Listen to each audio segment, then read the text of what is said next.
Muy bien, vamos a comenzar entonces en este momento, mis queridos hermanos, y vamos a pedir a nuestra amada hermana Reinita que pueda ponernos en pantalla grande la primera pregunta. Muy bien, ahí nos confirman que ya está esta pregunta en pantalla grande y siempre buscando que todo sea práctico y fácil para ustedes, ¿no?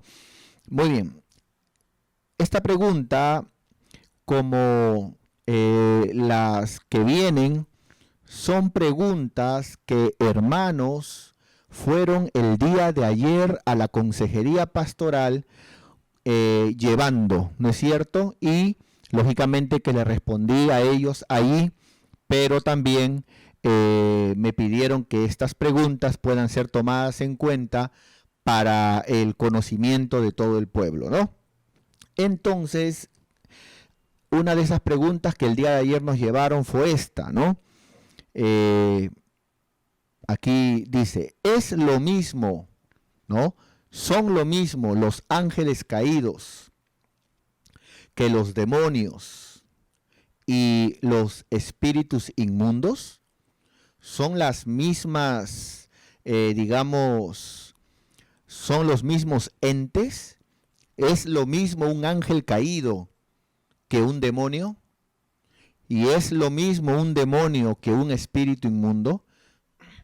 Ya que la Biblia habla, por ejemplo, de ángeles caídos, ¿no? Que se rebelaron en el cielo, ¿no? Siguiendo a este querubín llamado Satanás, ¿es cierto?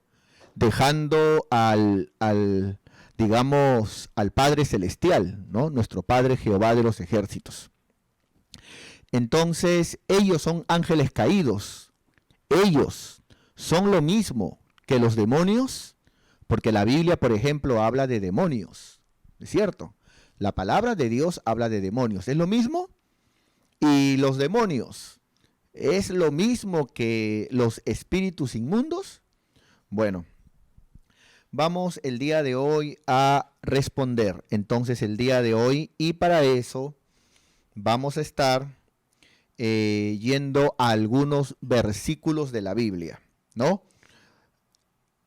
Pero primero quiero responder directamente, ¿no? Para que se entienda lo que voy a decir y luego ya lo desarrollo, ¿no? Eh, no es lo mismo un ángel caído que un demonio. No es lo mismo. Un ángel caído es un ser con categoría, con rango, ¿no es cierto? Un demonio es otra cosa, ¿no es cierto? Ahora, ¿es lo mismo un demonio que un espíritu inmundo? Hasta donde me alcance el entendimiento a mí y sigo investigando, ¿ah? Sigo investigando, sí. Es lo mismo un demonio que un espíritu inmundo, ¿no? Es un demonio, es un espíritu, ¿no?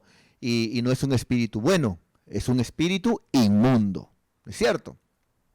Entonces podríamos decir, vamos a verlo aquí en la pizarrita antes de entrar a la palabra, ¿es cierto? Que, por ejemplo, una cosa, ¿es cierto? Son los ángeles caídos. Ángeles caídos. Muy bien. Pero los ángeles caídos no son demonios, ¿es cierto? Sino, vamos a ver aquí, los demonios son otra creación. Y los demonios también son conocidos como espíritus inmundos. Espíritus inmundos. Entonces, los demonios, por ejemplo, tienen como característica y facultad poseer, ¿no? Poseer a las personas. La Biblia habla que los espíritus inmundos, que son demonios, encuentran reposo poseyendo cuerpos, no así los ángeles caídos, que están ellos como principados, potestades, y no andan metiéndose en los cuerpos, ¿no es cierto? Entonces son dos cosas muy diferentes.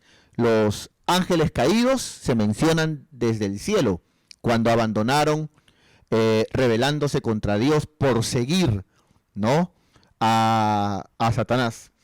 Los demonios no se habla en el cielo, ¿no es cierto? Entonces son dos cosas muy diferentes. Ahora bien, vamos a ver la diferencia que la palabra de Dios da. Por ejemplo, vamos al libro de Efesios, capítulo 6, verso 12. Efesios 6, 12. Mira cómo dice aquí el apóstol Pablo enseñando a la iglesia de Éfeso, ¿no? El apóstol Pablo dice, porque no tenemos lucha, los cristianos, los hijos de Dios, no tenemos lucha contra carne y sangre. Esto nos habla que nuestra batalla, nuestra pelea no debe ser entre hermanos o con los inconversos. La batalla no es persona con persona, ¿no es cierto? Entonces, nuestra lucha, dice la Biblia, es contra principados.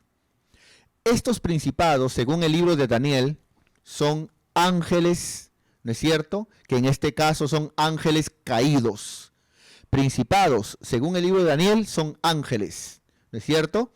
Por ejemplo, encontramos a Miguel, ¿no?, como príncipe, cuidando a Israel, un principado, ¿no? En este caso, ¿no es cierto? Pero lógicamente que Miguel, ¿no es cierto?, no es un humano, es un tipo de ángel. Ahora bien, por ejemplo, pero en el caso de aquí habla de principados que son ángeles también, pero caídos, del lado del enemigo, del lado de la maldad, ¿no es cierto? Luego habla de potestades, ¿no? Entonces, esa es la característica de los ángeles caídos. Este ángel caído ya hay rangos, ¿no? Principados, que son los que gobiernan naciones, ¿no? Potestades, ¿no? Potestades, que son, digamos, los que, digamos, tienen cierto poder, ¿no? En cada uno de los pueblos. Gobernadores, ¿no es cierto?, que gobiernan ciudades, ¿no? Y luego viene ya, dice, contrahuestes espirituales de maldad en las regiones celestes.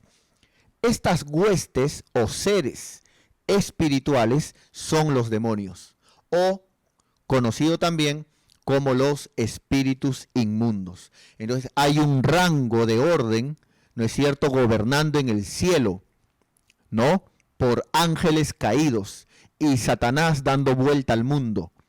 Satanás dando vuelta al mundo y ángeles caídos, unos con rango de principados que están sobre países, ¿no es cierto? Otros con rango de potestades que están sobre ciudades y otros con rango de gobernadores sobre pueblos, barrios, ¿no es cierto? En los aires, en las regiones celestes, pero debajo de los ángeles caídos están los demonios, o conocidos también como espíritus inmundos, que son las huestes espirituales, ¿no? O espíritus inmundos, ¿no? Conocido también como demonios. ¿Por qué digo?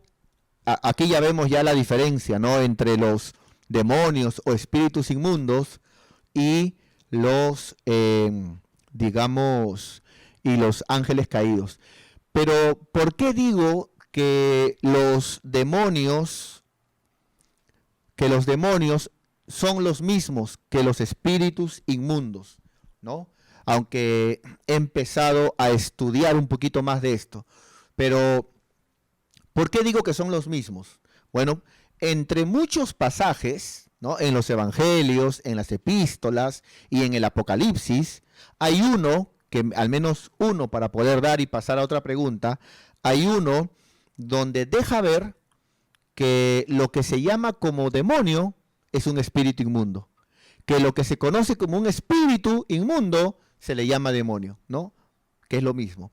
Vamos a ver esto en Marcos, capítulo 1, A ver, vamos a Marcos capítulo 1. Muy bien. Vamos, acá está. Aquí vamos a ver la historia cuando Jesús entra a una sinagoga y encuentra ahí a un hombre que tenía un espíritu inmundo. Mira, Jesús entra a una sinagoga, que es tipo de un lugar o un templo donde se predica la palabra, y ahí había un endemoniado, ¿no? Entonces, no es cuestión de decir solamente yo voy a una célula o yo voy a la iglesia. Al árbol no se le conoce porque está plantado en la iglesia o está frente a una iglesia. Al árbol se le conoce por los frutos, ¿no? Alguien puede de repente ir a una iglesia, a una célula, pero si está mal en su actitud, en su forma de pensar, está mal haciendo las cosas incorrectas, de nada sirve que esté en una célula, o poco es que esté en una célula o en un templo, ¿no es cierto? Ahora bien, seguimos. Vamos a ver aquí. Ahí dice, por ejemplo, a un hombre que tenía un espíritu inmundo, ¿no? Y entraron en Capernaum y los días de reposo entraron en la sinagoga y enseñaba, ¿no? Esa palabra, siempre el Señor enseñando. Qué importante que es esta palabra, hermano, ¿no? La palabra siempre, la enseñanza fundamental. Y dice que se admiraban de su doctrina porque les enseñaba como quien tiene autoridad y no como los escribas, ¿no? Pero había, dice, en la sinagoga de ellos un hombre con espíritu inmundo. Quiero que note esta palabra, con espíritu inmundo. O sea, este hombre que tenía un espíritu inmundo y estaba dentro de una sinagoga. Nota cómo le llama Marcos, tenía un espíritu inmundo que dio voces, ¿no? Y luego dice la Biblia que el Señor reprendió diciendo, sal de él, y el espíritu inmundo, nuevamente espíritu inmundo, sacudiéndole con violencia y clamando a gran voz, salió de él. Ahora, esta misma historia que estoy leyendo aquí, un hombre que tenía un espíritu inmundo, tiene su contexto paralelo, ¿no? En Lucas 4:31 en adelante. Se habla la misma historia, pero ahora relatada por Lucas. Vamos para allá. Vamos a Lucas capítulo 4. Pongámosle por acá. Muy bien. Ajá. Mira, por ejemplo, acá dice Lucas 4:33. Mira, mi querido hermano, puedes verificar luego en tu Biblia, habla de lo mismo, ¿no? Digamos, el mismo acontecimiento, sino ya no contado por Marcos, el cual le llama espíritu inmundo, sino ahora contado por Lucas. Mira, estaba en la sinagoga un hombre que tenía un espíritu, ¿no? Marcos le llama espíritu inmundo, pero acá le llama un espíritu de demonio inmundo, dando a entender que un demonio es un espíritu y al ser malo, porque un demonio no es bueno, es un espíritu inmundo, espíritu de demonio inmundo, espíritu de demonio, espíritu inmundo, es lo mismo. Dice la Biblia diciendo, comenzaron a clamar los demonios o espíritus inmundos dentro del endemoniado, diciendo, suéltanos, déjanos, ¿no? Y Jesús le reprendió a lo que Marcos capítulo 1 le llama espíritu inmundo. Jesús le reprendió diciendo, cállate y sal de él. Y entonces Lucas dice, el demonio. Entonces, salió, dice, ¿no? Entonces volvemos a lo mismo. Aquí está, ¿no? La pregunta que me hizo el día de ayer un hermano fue, ¿es lo mismo un ángel caído que un demonio? No, son dos historias diferentes, son dos naturalezas diferentes. ¿Es lo mismo un demonio que un espíritu inmundo? Sí, según el versículo que hoy le he mostrado. Muy bien, esa es la respuesta que hoy compartimos con ustedes a la primera pregunta que llevó un hermano a la consejería pastoral. Muy bien, segunda pregunta, por favor, nuestra hermana Reinita nos ayuda.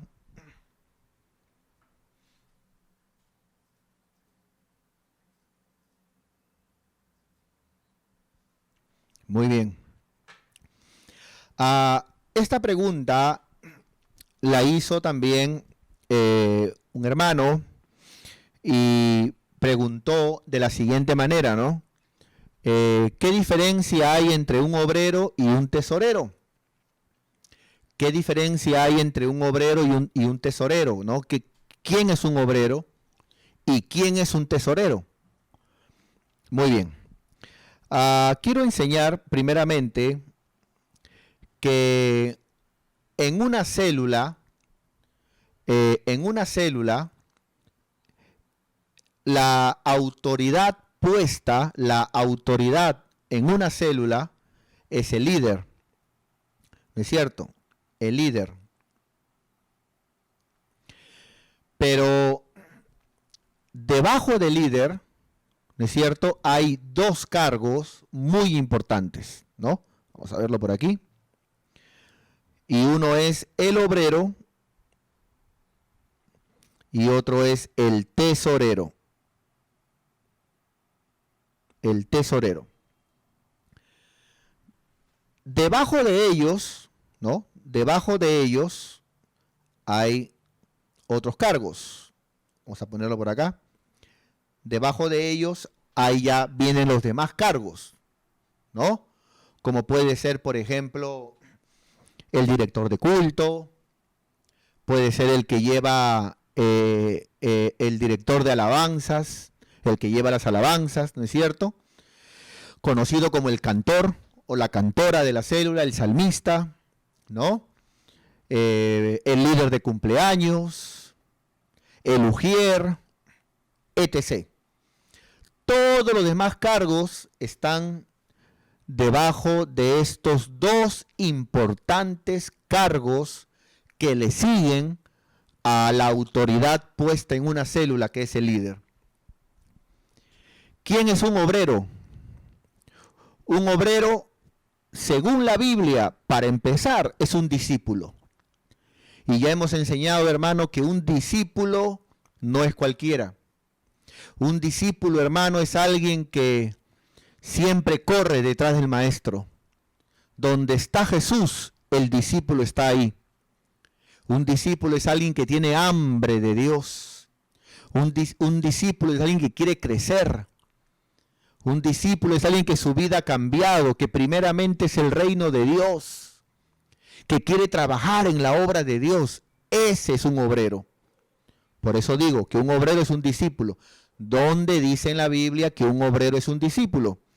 Vamos al libro de Mateo, capítulo 9. A ver, vámonos por acá. Muy bien. Acá está. En Mateo 9:37 dice la palabra de Dios: entonces, al ver Jesús, ¿es cierto? Al ver Jesús, dice la Biblia, las multitudes, ¿no? Tuvo compasión de ellas, porque las vio desamparadas, dispersas, ¿no? Los vecinos, los amigos, la gente confundida, como ovejas que no tienen pastor. Entonces, ¿qué enseñó el Señor acerca de quién es un obrero? Entonces dijo a sus discípulos: un obrero es un discípulo. Un obrero no es cualquier hermanito, cualquier hermanita. Un obrero no es alguien que el líder tiene que estar llamándole, animándole, buscándole. No. Un obrero es alguien completamente enamorado de Dios, enamorada de Dios. Es un discípulo, una vida cambiada. Es alguien que le es un privilegio servir en la obra de Dios. Entonces dijo a sus discípulos, es un discípulo: a la verdad, la mies es mucha, mas los obreros son pocos. ¿A quién le habló de ser obreros? A los discípulos. Rogar pues al Señor de la mies que envíe obreros. ¿A quién le dijo que se ruegue a Dios para que envíe obreros? A los discípulos. Entonces, ¿quién es un obrero? Bueno, un obrero es un discípulo, ¿es cierto? Entonces, yo he enseñado que en cada célula tiene que haber un obrero. Vamos a ponerlo por aquí. En la visión del obrero. La visión del obrero. Muy bien. Y ponemos aquí. Yo he enseñado que referente a este asunto del obrero, ya lo hemos conversado con los coordinadores, con cada líder de cada célula, es importante que en cada célula haya un obrero. Para que el día que esa célula se duplique, la central no tenga que estar enviando a alguien, sino que por cuanto hay un obrero, si esa célula se duplica, el obrero se hace cargo de la célula duplicada o de la célula inicial. ¿No es cierto? Entonces, es importante que siempre haya un obrero en cada célula. Entonces, ese es el trabajo de cada líder, formar obreros, ¿no? Ahora, hay células donde hay 2 obreros, mira qué tremendo, porque el líder los ha formado, ¿no es cierto? Ahora, ese es un extremo, para que cuando crezca la iglesia más, todos los líderes tengan esa misma voz de decir, mi pastor, por si acaso, cuente con mi obrero. Por si acaso, yo tengo un obrero que está poderoso, que está tremendo. Cualquier cosa, ahí está a su disposición para que sea un nuevo líder. Entonces, eso es un obrero, es un discípulo, ¿no? Que está ahí trabajando, caminando con su líder, llegando temprano con su líder, apoyando e impulsando el reino de Dios, ¿no es cierto? Es la mano derecha del líder. Entonces, obrero es importante que haya en cada célula. Pero también no se vayan al otro extremo, ¿no? Que significa el regalar cargos. Entonces, no se puede regalar cargos, ¿no es cierto? No se puede regalar de repente el cargo de obrero a alguien que de repente no lo es. Porque de repente si es obrero, ¿no es cierto? Y se le convoca y de repente no tiene la fuerza, no tiene la capacidad, no tiene de repente la llenura, no tiene, entonces se le va a preguntar a ese líder, ¿pero no era tu obrero? Y ese líder puede responder, no, es que yo le di el cargo de obrero, digamos, para apoyarlo, para que se levante. No. Entonces, ni un extremo, ¿no? Que hayan células que no tienen obreros, hay que formar obreros, pero ni el otro extremo, ¿no? De regalar cargos. Siempre en cada célula tiene que haber un hermanito, o una hermanita que es la que sobresale, el que está al costado del líder, el que está también ahí dando lo mejor, enamorado de Dios. Entonces, a él se le pone como obrero, ¿no? Hasta que ya volvamos a abrir el templo y vuelva las clases, ¿no? De preparatoria de obreros.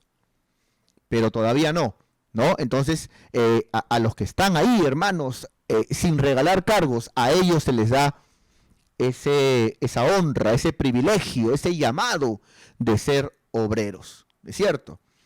Entonces, para apoyar a un hermanito, para apoyar a una hermanita, usted puede darle otros cargos, ¿no? Líder de cumpleaños, ujier, etc. Otros cargos, ¿no? Pero el obrero tiene que ser merecido, tiene que ser alguien que lo merezca, alguien que realmente, hermano, es como en una empresa, cuando ponen a alguien de repente como jefe de planta. No es que la empresa pone como jefe de planta al que llega tarde, al que a veces falta, y para apoyarlo, ¿no? Para que se levante, lo ponen como jefe de planta. No, eso no existe en el mundo, eso no existe. ¿A quién ponen como jefe de planta en el mundo? ¿No? Al trabajador, ¿no? Al obrero, al trabajador que destaca más, que siempre llega temprano, que si ya acabó sus labores, agarra una escobita y se pone a barrer, que siempre está llevándose bien con sus compañeros, que siempre busca escalar, busca crecer. Entonces, a él o a ella lo ponen como jefe de planta. De la misma forma aquí. ¿No es cierto? Entonces, eso es referente al obrero. Ahora, la pregunta es, ¿quién es un obrero y un tesorero? Bueno, un tesorero o una tesorera, pero pueden haber también tesoreros, es la otra ayuda, ¿no? Después del líder, son dos brazos los que siguen en autoridad, el obrero y el tesorero. El tesorero es, digamos, ese creyente, ¿no es cierto?, que apoya al líder en el trabajo, hermano, de las ofrendas, en el trabajo de los diezmos, o si de repente hay para hacer algo, ¿no? Ahí está el tesorero, hermano, para apoyar. Que no vaya a pasar como hace años, hermano, un líder hace años me comenta y me dice, ¿no? Mi pastor, en mi célula hay una hermanita, ¿no? Que, digamos, no sé qué hacer con ella, ¿no? Le digo, a ver, cuéntame, le digo, para de repente te digo qué puedes hacer, o si no, yo la puedo mandar a llamar. Pero cuéntame, le digo, cuéntame. Y ese líder, ¿no? Que ya no está tampoco el líder, ese líder me comenta y me dice, mi pastor, me dice, lo que pasa es de que a veces yo hablo de las ofrendas, ¿no? Hablo de las ofrendas y la hermanita agarra y dice, no, pero ¿por qué hay que hablar de ofrenda? No hay que hablar mucho de ofrenda. Y entonces yo le digo, no, wow, qué tremendo, está fuerte eso, ¿ah? Está fuerte. Y no solamente eso, pastor, yo enseño también acerca del diezmo. ¿Y qué pasa? La misma hermanita, pastor, agarra y dice, no, pero ¿por qué hay que diezmar? No, Diosito entiende, ¿por qué hay que diezmar? Wow, digo, ¿no? Qué tremendo, ¿no? Entonces, y me dice, no solo eso, pastor, cuando de repente yo quiero hacer algo, ¿no? De repente unirme para hacer algo con la célula, para crecer, y los hermanos dicen, amén, ya, unámonos. La hermanita dice, sí, pero y como que opina, ¿no? Un poquito negativa, ¿no? Entonces yo agarro y le pregunto, así le digo, me agarró la curiosidad, ¿no? ¿Quién es la hermanita? Le digo, mi tesorera, me dice. No seas malo, le digo, no seas malo. O sea, yo pensaba que era una hermanita nueva. Yo pensaba que era de repente, no sé, no, hay un invitado, no sé, hermano. Pero ¿cómo vas a tener como tesorera a alguien que piensa así? No, el tesorero es aquel que está con el líder. El tesorero es aquel que le dice al líder, mi líder, cuente conmigo, mi líder, a ver qué hacemos. Mi líder, gloria a Dios, aquí estamos. ¿No? Vamos a desarrollarnos en el Señor. No. Eso no es un tesorero, ¿no? Así que hoy respondemos de esa manera a esta pregunta que nos hicieron en consejería pastoral. ¿Quién es un obrero y quién es un tesorero? Un obrero y un tesorero es la mano derecha y la mano izquierda, los dos brazos de un líder, ¿no?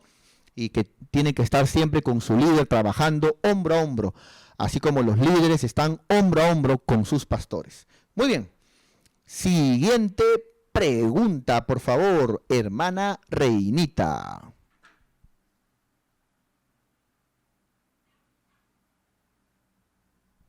Muy bien. Entonces, aquí en esta pregunta, también la hizo un hermano en consejería.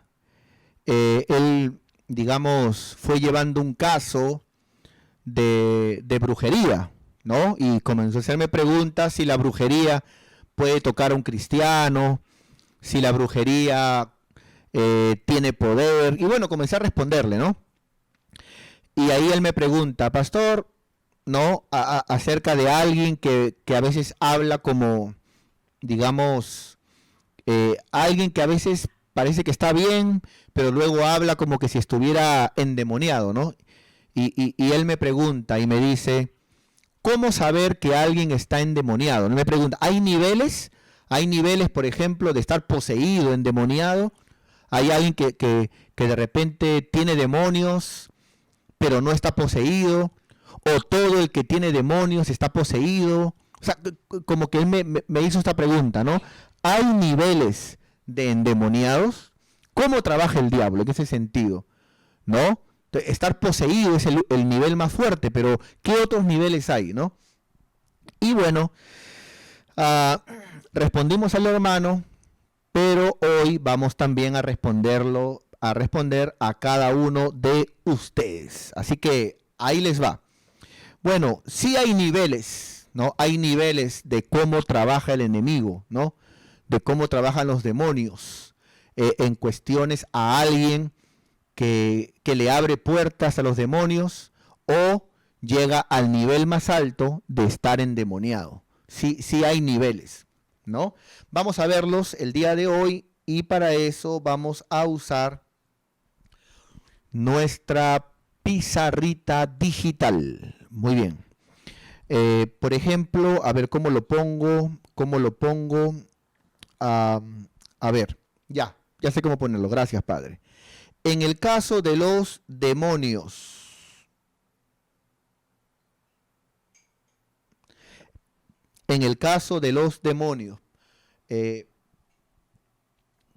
podemos saber que hay 3 niveles.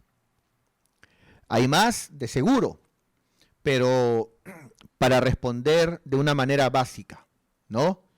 Entonces, usted sabe de que aquí nosotros en consejería, no en consejería pastoral, sino en consulta pastoral, respondemos las preguntas, pero sin profundizar.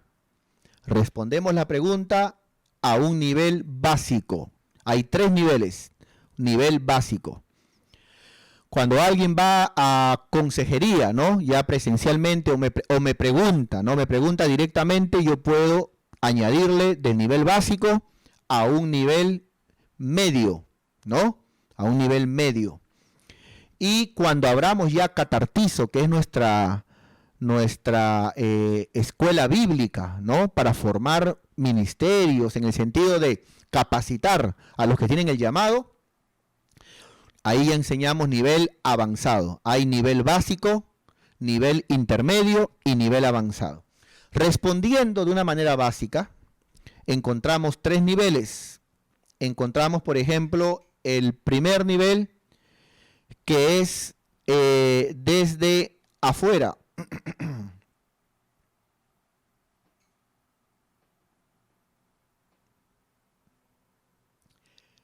Desde afuera. Segundo nivel, ya desde dentro.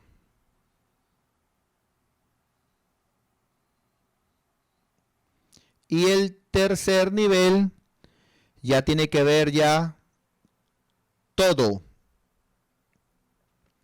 Y esto es lo que se conoce como una persona que está poseída, ¿no? O endemoniada, ¿no?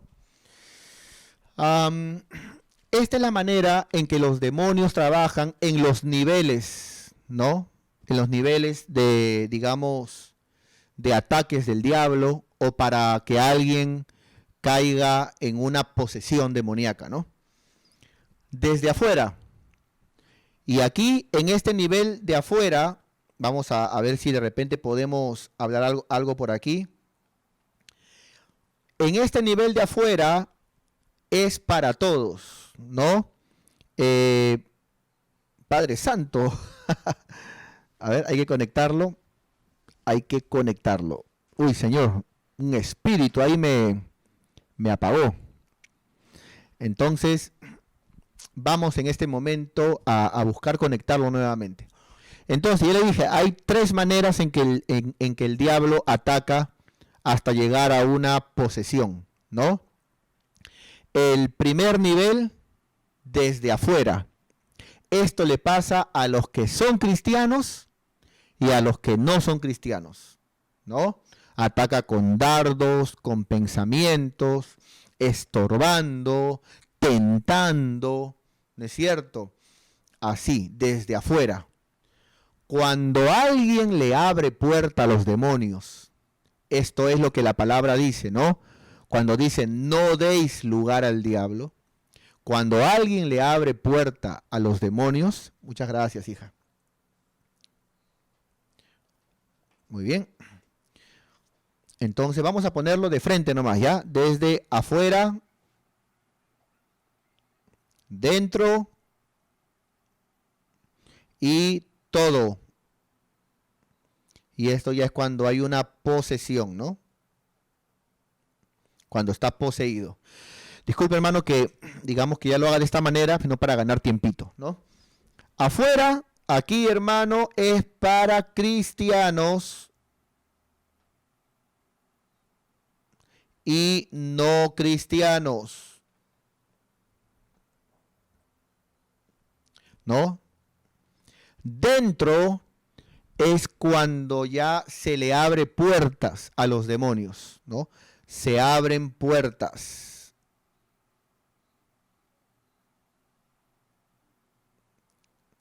Se abren puertas, los demonios entran, ¿no es cierto? Entran, por eso dice la palabra, no deis lugar al diablo, ¿no?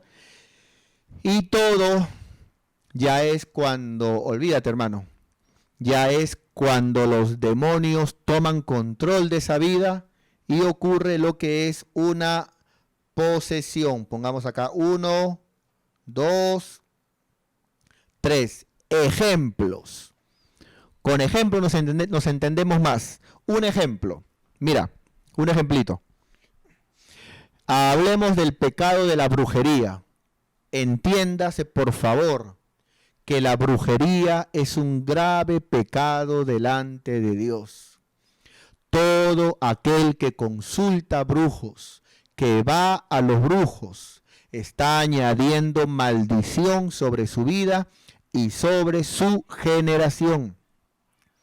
Todo lo que es ir para que te lean las manos, para que te lean las cartas, es abrir puertas a los demonios. La mayoría de gente que hace eso luego está teniendo pesadillas, están que le mueven la cama, están escuchando ruidos, porque abriste puertas a los demonios. Y si te sigues metiendo y te metes a la brujería, ¿no es cierto? Puedes acabar hasta demonizado o demonizada, ¿no es cierto? En el caso especialmente de alguien que no es cristiano, ¿no? Porque ¿cómo un cristiano va a hacer esto? ¿No es cierto? Entonces, ese asunto de, aún ese asunto de consultar los horóscopos, todo ese asunto es adivinación, prohibido por la palabra, ¿no? Aparte de que hay que ser bien caído de arriba de la azotea para estar creyendo, Piscis, Tauro, estar creyendo en esas cosas, ¿no es cierto?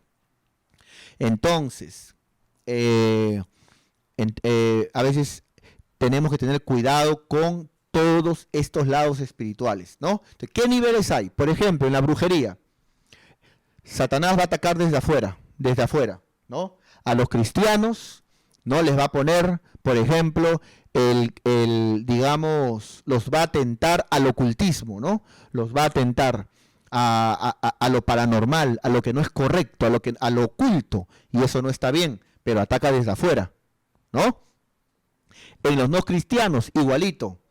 Amigos o amigas que le dicen, vamos al brujo, yo te pago para que te hagan la limpia, para que te pasen el cuy, vamos. Pero son ataques de afuera, ¿no? Pero si es inconverso, para poner un ejemplo, ese inconverso que recibe invitaciones de ese pecado de brujería por fuera, le abre puertas y va al brujo y el brujo le escupe, ¿no es cierto? ¿No? Le escupe esas aguas, esas combinaciones que él hace, ¿no? Acompañado con la baba brujal, ¿no es cierto? Si ese brujo te escupe, ya te está consagrando, cuando te está orando, ¿no? Él te está rezando, pero te está rezando oraciones corrompidas de demonios, ¿no es cierto? Y todas esas cosas son consagraciones, puertas que se abren para que entren los demonios. Aquí, por abrir puertas, ya no es desde afuera, sino ahora desde dentro. Y si esa persona se mete más al oculto, a la brujería, a la hechicería, a la macumba, se mete más, puede acabar endemoniada. Puede acabar ya todo, ¿no? Primero desde afuera, luego se abre puerta dentro y luego, digamos, toma el control de todo. Y esto ya es cuando caen en posesión. ¿No es cierto? Esto es cuando caen ya en posesión. Entonces, de la misma forma también trabaja el Espíritu Santo. Impresionante, ¿no?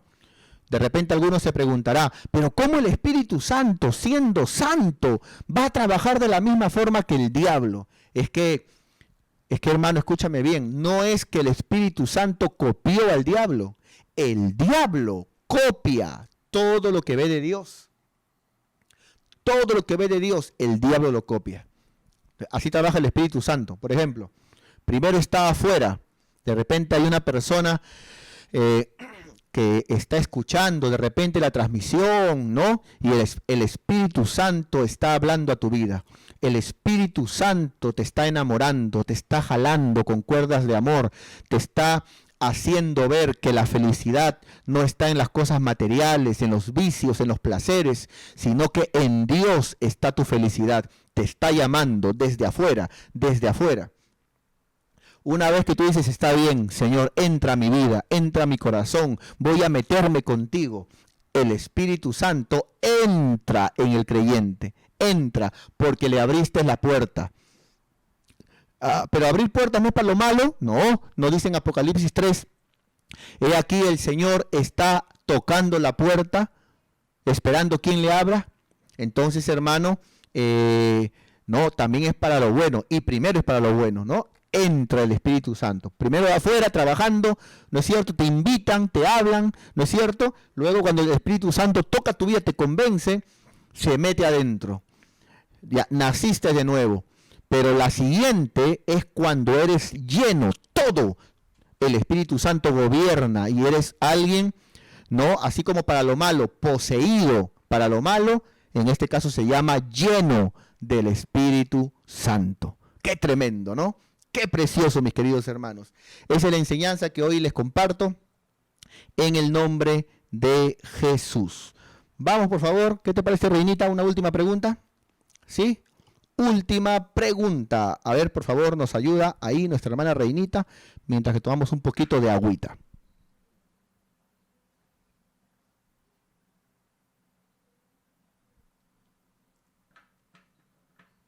Muy bien. Vamos en este momento entonces a... esto también fue una pregunta que el día de ayer me hicieron, porque este creyente, ¿no es cierto?, tiene familiares inconversos y este creyente, los familiares inconversos comenzaron a decirle, ¿no? Comenzaron a decirle, pero ¿para qué vas a la iglesia? No deberías ir a la iglesia. Y ahora que vas, seguro que vas a ofrendar. Y mira, estamos en pandemia, ¿no? Y cosas como esas. Entonces, este creyente, este hermano me pregunta y me dice, ¿habla la Biblia acerca de esto? O sea, ¿cómo habla la Biblia de cómo ofrendar en los momentos malos? ¿No? Porque este hermano me decía, ofrendar cuando te sobra la plata, cualquiera lo hace. Ofrendar cuando eres millonario, cualquiera tira ahí y da lo que le sobra para Dios, ¿no? Ofrendar cuando aparentemente hasta se te cae la plata y ni te duele porque te sobra la plata. Ofrendar ahí, cualquiera lo hace. Pero ¿qué hay de repente cuando estamos pasando este tiempo, ¿no? ¿Habla la Biblia acerca de esto? Y entonces, lógicamente, yo le respondí, ¿no?, a este hermano y le enseñé, ¿no? Luego también lo compartí con nuestros coordinadores, ¿no? Le enseñé que no es bueno escuchar al inconverso, ¿no? No es bueno escuchar al inconverso, porque el inconverso se mete mucho a cómo o qué se hace en las iglesias, pero no le gusta que se metan a lo que hacen ellos. Ejemplo, este este familiar inconverso le dijo a este hermano, ¿no? Mira, que no vayas a la iglesia, ¿no? Y aparte vas a ir y seguro que vas a ofrendar, le dijo, ¿no? Imagínate, yo le dije a este hermano, ¿no? A ver, hermano, imagínate tú metiéndote en la vida de tu familiar inconverso. De repente, tu familiar inconverso se va a la tienda a comprar una gaseosa. Imagínate qué diría él si tú vas y te pones ahí en medio de él y la tienda y le dices, pero familiar inconverso, ¿cómo vas a comprar una gaseosa? ¿Cómo vas a gastar tu plata en una gaseosa? Estamos en pandemia, ¿no? ¿Qué te diría? No, me manda a volar, pastor. Yo le seguí preguntando, ¿qué pasaría si tú de repente te enteras que este familiar inconverso se fue a Minca? Se fue a Minca a pasear o a comprar o con unos amigos a comer, ¿no? ¿Y qué pasaría si tú vas y te pones en la puerta de Minca y le dices, familiar inconverso, ¿cómo vas a ir a Minca a comprar? ¿Cómo vas a ir acá a comer? Se supone que estamos en pandemia. ¿Qué te diría tu familiar inconverso? Uy, no, pastor, me diría, ¿a ti qué te importa? ¿No? Si es mi plata, ¿tú qué te metes? Me diría. Es que yo le digo, es que así es. El inconverso siempre va a buscar, ¿no es cierto?, meterse, ¿no? Y no es bueno que los que estamos vivos oigamos a los que están muertos. En esta área, en el área espiritual, el inconverso está muerto espiritualmente, ¿no? Los que estamos vivos somos nosotros. Ahora, yo le dije a este hermano, yo te voy a responder esta pregunta, ¿no? Te la voy a responder de dos maneras. Te voy a responder, ¿qué hizo Jesús? ¿No? Y te voy a responder, ¿qué dice la Biblia? ¿Ya? Muy bien, vamos a ver. La primera, vamos a ver aquí, ¿en qué hizo Jesús? Muy bien. Vamos a sacar nuestras Biblias, por favor, mis queridos hermanos, y vamos en este momento a el libro de Lucas, capítulo 21. Vamos para allá, mis queridos hermanos. Gloria a Dios. Y aquí ya nos vamos quedando, por favor. Lucas 21. Lógicamente que para el inconverso, hermano, siempre querer, vuelvo y repito, ¿no? Querer meterse en las iglesias para él decir, a él nadie le gana al inconverso, ¿no? Pero cuando él de repente quiere gastar, quiere salir, quiere hacer, nadie le dice nada a él. Ahora, ¿qué postura tuvo Jesús, por ejemplo, ante una mujer viuda? Ante una mujer viuda que se supone que la Biblia ordena que más bien se ayude a las viudas. ¿No es cierto? ¿Qué postura tuvo Jesús? ¿Le impidió ofrendar a esta viuda? Jesús dijo, hay que impedirle. No. ¿Cómo vas a ofrendar tú, viuda? Si tú no tienes esposo que trabaje y tú al ser anciana tampoco trabajas. Imagínate, ¿qué hizo Jesús para que no entremos al sentimentalismo humano que siempre suele equivocarse cuando es para Dios? ¿No? El sentimentalismo humano. Siempre, como dice el dicho, la pita se rompe en el lado más vulnerable. Siempre este sentimentalismo humano se rompe, pero cuando las cosas son para Dios. Pero cuando de repente yo quiero comprarme algo, yo quiero salir, yo quiero hacer algo, ahí no decimos de repente son momentos malos, no decimos eso. ¿Qué hizo Jesús? No el pastor, no el líder, no el familiar inconverso. ¿Qué hizo Jesús? ¿No? Muy bien, dice aquí la palabra, la ofrenda de la viuda. Una viuda es una mujer anciana que el marido se ha muerto y ella, al ser una mujer anciana, sin marido, lógicamente que no percibe economía de parte de su esposo y ella está muy anciana para trabajar. Por ende, la Biblia manda que se le ayude, ¿no es cierto? ¿No? Ahora, en un hogar donde trabaja el hombre y trabaja la mujer, es muy diferente, porque ahí hay dos sueldos. En un hogar donde trabaja solamente el hombre, bueno, hay una entrada, pero en el caso de la viuda, no es así. ¿Qué hizo Jesús? Vamos a ver, en este caso, ¿no? Dice la Biblia, levantando los ojos Jesús, vio a los ricos que echaban sus ofrendas en el arca de las ofrendas, a los ricos, ¿no? Y dice la Biblia, y vio también Jesús a una viuda. Nota, era viuda. Entonces mi pregunta es aquí, Jesús, el Dios que es amor, el Dios que es compasión, ¿no? Jesús, ¿qué hizo? ¿Recibió la ofrenda de la viuda? ¿No? ¿Le prohibió? ¿Qué hizo Jesús? Vio también a una viuda, o sea, Jesús sabía que era viuda, por algo es Dios, y dice que era una viuda, a diferencia de otras viudas, muy pobre. Padre Santo, imagínate, una viuda muy pobre, dice la palabra de Dios, que echaba allí 2 blancas. Pongamos ahorita 2 soles, pongamos, ¿no? 2 blancas, ¿no? Dice la Biblia. Entonces Jesús dijo, ahí está, seguro que va a decir, por favor, saquen esas 2 blancas y devuélvansela, ¿no? Porque esta viuda está pasando un momento malo y es una ley que no debe de ofrendar en ese momento. Así dice la Biblia. Vamos a ver, ¿qué enseñó Jesús, el dueño de la iglesia, ¿no? Y no de repente ese familiar inconverso, ¿no? Sentimentalista, o de repente la opinión mía, no. ¿Qué dice Jesús? Luego entramos, ¿qué dice la palabra? ¿No? En otro versículo. Ya no Jesús, sino la palabra. Y dijo Jesús, en verdad os digo que esta viuda, Jesús sabía que era viuda, pobre, muy pobre, echó más que todos. Padre Santo, no solamente recibió la ofrenda, sabiendo que la Biblia dice, dad y se os dará, sabiendo que la Biblia dice que Dios bendice al dador del verbo dar. Dios bendice al dador alegre. No solamente no le prohibió, lo recibió y aparte resaltó la ofrenda de una mujer, ¿no es cierto? Que digamos, pasó el peor momento de su vida, ¿no? Que ofrendó en el peor momento de su vida. Dice, porque todos aquellos, hablando de los ricos, echaron para las ofrendas de Dios de los que les sobra. Entonces, eso es peligroso, ¿no?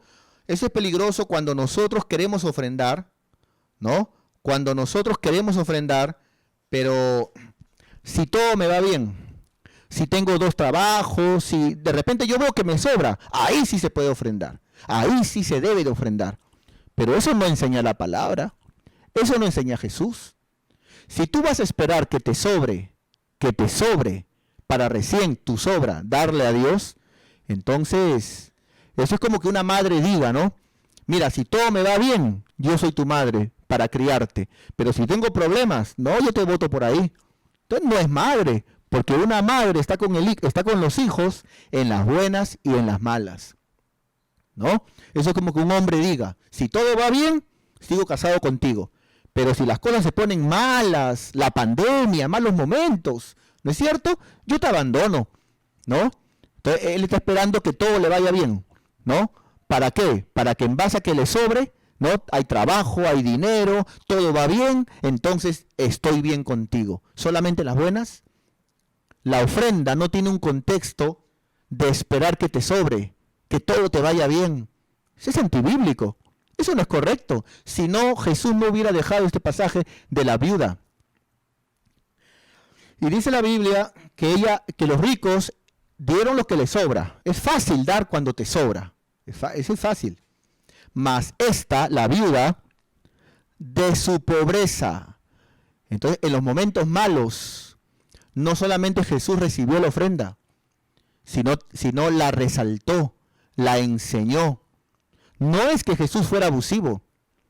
No es que Jesús no quiera ayudar a los pobres. Una cosa es ayudar a los pobres y otra cosa es impedir a alguien que tiene, aún en su pobreza o en sus limitaciones, pero tiene el amor, la honra de dar a Dios y de decir, Señor, yo no voy a esperar que me sobre para que tú me veas a mí recién dando. Señor, si algo tú me das, Señor, de lo que tú me das, de eso, Señor, oh Dios, yo te doy. Eso es lo que honró el Señor, ¿no es cierto? Y esto no va de acuerdo a lo que ese familiar inconverso le dijo a este pobre hermano, ¿no? Este hermano me preguntaba para poder responderle, ¿no? A su familiar inconverso. Vamos por favor a un último versículo. Vamos a ver, me parece que está en Segunda de Corintios, capítulo 8. Muy bien. Y aquí, búsquenlo por favor.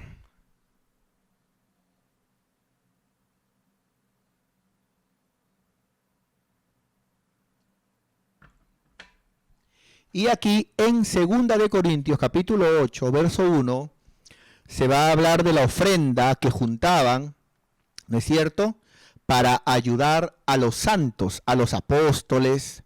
Eran ofrendas que les mandaban a los apóstoles, a la gente a los judíos, ¿no?, que estaban ahí, digamos, con los apóstoles. Entonces la iglesia gentil juntaba ofrendas para mandarla a sus siervos, a los apóstoles, como una ayuda en un tremendo tiempo de pobreza, donde se levantó un hombre llamado Nerón que mataba a los cristianos, donde a los cristianos les quitaban el trabajo, donde no había para comer, donde eran perseguidos. Mira lo que hizo una iglesia. Vamos a hablar de los cristianos, no de ahora, los cristianos de la Biblia.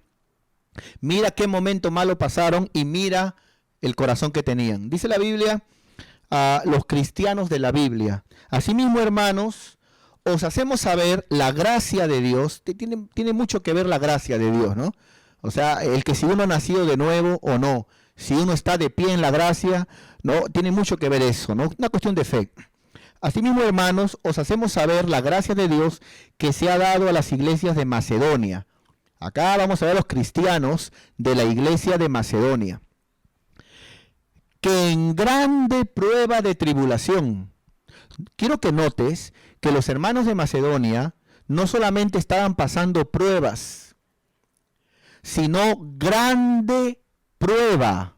Y aparte añade de tribulación. Esta palabra no solamente es aquí problemas económicos o problemas de repente hasta de salud, grandes, sino persecución, tribulación. Imagínate, hermano. Imagínate, así estaban pasando los hermanos de ahí. Dice, la abundancia de su gozo, dice Pablo, y su profunda pobreza. Quiero que notes que así como la viuda, que era profundamente pobre, estos hermanos tenían una profunda pobreza. Estos hermanos no tenían trabajo, les habían quitado sus tierras. Estos hermanos, por ser cristianos, no los contrataban en ninguna chacra para trabajar. Literalmente tenían que mendigar para comer. Qué tremendo, profunda pobreza. No es que el hermano trabajaba y la hermana también. No. No. Y los hijos también trabajaban. No. O sea, no tenían, e inclusive, hermano, era Dios mismo tocando para bendecirlos. Profunda pobreza, dice. Pero dice que aunque tenían una profunda pobreza, los cristianos de la Biblia abundaron en riqueza. Ahora, acá no está hablando que ellos dieron riquezas, no, sino tenían, aunque eran pobres por fuera, no tenían como los ricos que ofrendaron como la viuda, no tenían para dar lo que les sobra, pero eran ricos por dentro, en fe, amaban a Dios. Y ellos confiaban en Dios y Dios los bendecía, ¿no es cierto? Y había gratitud en su corazón por la bendición que Dios les daba siempre, un pan en la mesa, una casa donde vivir, ¿no es cierto? Salud, y etc. Abundaron en riqueza de su generosidad. Pero ¿cómo es posible ser generoso así? Así dice la palabra. Así dice la palabra de Dios. Abundaron en su riqueza de generosidad. Si yo voy a esperar que me sobre, si yo voy a esperar que me levanten el sueldo, no tener deudas para ser generoso, tenemos un problema. Tenemos un problema con la gente de la Biblia, con lo que dice la Biblia, con lo que enseñó Jesús. Porque acá hablamos de cristianos, de que la pasaron de una manera terrible, hermano. Y aunque estaban en una profunda pobreza, tenían una generosidad tremenda. Y mira lo que dice la Biblia. Pablo dice, pues doy testimonio de que con agrado han dado conforme a sus fuerzas. Qué lindo cuando alguien da según sus fuerzas. Si Dios me bendice mucho, Señor, yo bendigo tu obra. Porque es para ti, es para tu obra. ¿Cómo no ser agradecido, Señor? Si yo estoy casado, es por tu misericordia. Estaría en el mundo yo con cuantas mujeres y con diferentes hijos. Pero hoy tengo un matrimonio porque me salvaste. ¿Cómo no ser agradecido, Señor? ¿Cómo no ser agradecido, Padre mío, si tengo hijos y ninguno se me ha muerto? ¿Cómo no ser agradecido, Señor? ¿Cómo no ser agradecido, Padre, si tengo un colchón donde dormir? ¿Cómo no ser agradecido, Señor, si de una u otra manera, pero siempre hay un pan sobre mi mesa? ¿Cómo no ser agradecido, Señor? ¿Cuánta gente, Padre mío, ha muerto y yo sigo vivo delante de ti? Señor, de lo que tú me bendigas, Padre. Acá está tu hijo, tu hija, Padre mío. Mira, pues doy testimonio de que con agrado han dado, conforme a sus fuerzas, ¿no? Cada uno según la bendición que Dios le da. Y aún más allá de sus fuerzas. O sea, siempre haciendo un extra. Siempre buscando un plus para Dios, no solamente crecer en el trabajo, crecer en el negocio, no solamente buscar en las cosas materiales más, sino también en lo espiritual y específicamente en esta área que no habla de ayuno, no habla de oración, sino habla del área económica y aún más allá de sus fuerzas, dice. Y luego dice, verso 4, esto es impresionante, hermano, ¿eh? Ya voy terminando, no te preocupes. Dice, pidiéndonos con muchos ruegos. Ellos comenzaron a rogarle a Pablo, apóstol, queremos también participar, queremos dar, queremos también. Me imagino el apóstol Pablo diciendo, no, hermano, no, ¿cómo es posible, hermano? No, yo soy un ser humano y mi mente me dice, yo tengo corazón y no. Pero vemos ahí la gracia en este tipo de cristianos diciendo, apóstol, por favor, déjanos, queremos dar, déjanos, por favor. Qué tremendo. Comenzaron a rogarle que les concediese el privilegio. Y aquí hay una gran enseñanza, hermano. Dar no es una carga. Dar no es, amado hermano, no es gravoso. Dar no es, hermano, algo malo. Dar no es, hermano, algo fastidioso, como habla en Malaquías, que la Biblia dice en Malaquías capítulo 1, cuando exhortó Dios a Israel diciendo, yo los he oído a ustedes decir, pero qué fastidio siempre estar dando. Y Dios, hermano, le dijo, yo los he oído a ustedes decir eso. Entonces, mira, hermano, aquí, qué tremendo. El privilegio es un privilegio. Yo no sé tú, hermano, pero para mí no solamente es un privilegio sentarme a oír la palabra, no solamente es un privilegio que me den un cargo para que yo me desarrolle, sino también el participar, el ser parte, el amado hermano, también decir, tú siendo creador, ¿no es cierto? Me diste vida y qué bendición que tenga yo el privilegio que también pueda yo dar, Padre mío, para tu reino, para tu obra, Señor, y sabiendo que de lo que hemos dado, Señor, tu obra se ha bendecido y tenemos todavía una visión más larga todavía, Señor. Es un privilegio dar, hermano. Entonces es un asunto del corazón. Dar es un privilegio. Entonces, cuando yo no siento que es un privilegio, o una de dos, o yo estoy mal, o la palabra está mal. Entonces, no sé, ¿tú qué dirás?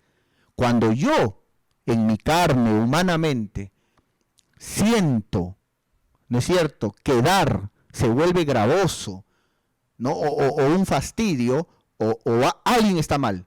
O yo estoy mal, o la palabra está mal. Yo no creo que la palabra esté mal. Es un privilegio. Dice, pidiéndonos con muchos ruegos que les concediésemos el privilegio de participar. Padre Santo. Participar. ¿Qué es lo contrario de participar? Aislarse. No, yo solamente vengo a oír nomás. No, por favor, sin compromiso. Participar. Por eso que ayer en algún momento a veces hay líderes que en algún momento han conversado conmigo y algunos han tenido el pensamiento, pastor, no hay que enseñar de la ofrenda, no hay que enseñar del diezmo para que la gente no se vaya. Escúchame bien, hermano, los que se van, no se van porque ofrendan, porque también en su iglesia católica también ofrendan. Los que se van porque no han nacido de nuevo. el que es nacido de nuevo tiene la capacidad de permanecer. Entonces, si yo voy a quitar de la palabra lo que la palabra enseña para, con técnicas humanas, querer retener a la gente, voy a retener gente que a la larga igualito se va a ir, porque no ha nacido de nuevo. Prediquemos el Evangelio. No te avergüences de lo que la Biblia dice. No sientas vergüenza de lo que Dios enseña. Entonces, participar. Estos hermanos lo veían, el dar como el participar. Yo participo, quiero participar. El antónimo, lo contrario de participar es aislarse, ¿no? Aislarse. Último versículo, 5. Y no como lo esperábamos, sino que asimismo se dieron primeramente ellos al Señor. ¿Sabes por qué ellos tenían ese corazón de honrar a Dios, de participar y dar lo mejor para el Señor? Por esto, porque asimismo se dieron. Cuando alguien es enteramente de Dios, eso implica de que todo de él, todo, mi trabajo, mi estudio, todo está al servicio de Dios. Mi casa, todo está al servicio de Dios. Pero cuando solamente lo mío es yo voy a la célula, nada más, entonces, Señor, no te metas con mi bolsillo, Señor, no te metas con otras cosas. Pero cuando Dios, el Señor Jesús, es tu Kyrios, es tu Señor, Él es el Señor de toda tu vida, el que gobierna tu vida, el que manda, y tú te das enteramente al Señor, nada te puede doler ni molestar, porque tú entiendes que si algo tienes es por Él. Es por Él. Muy bien, mis queridos hermanos. Entonces, lógicamente, Jesús no jamás obligó a la viuda a dar, porque el dar es un acto voluntario. Pablo nunca obligó a estos hermanos a dar, porque el dar es un acto voluntario. Pero no porque un hermano no da, ¿no es cierto? No significa de que todos los hermanos que sienten ese amor a Dios, ¿no es cierto? Y que quieren trabajar en la obra de Dios, se van a detener. No, hermano. No. Dios ama al dador que lo da con alegría.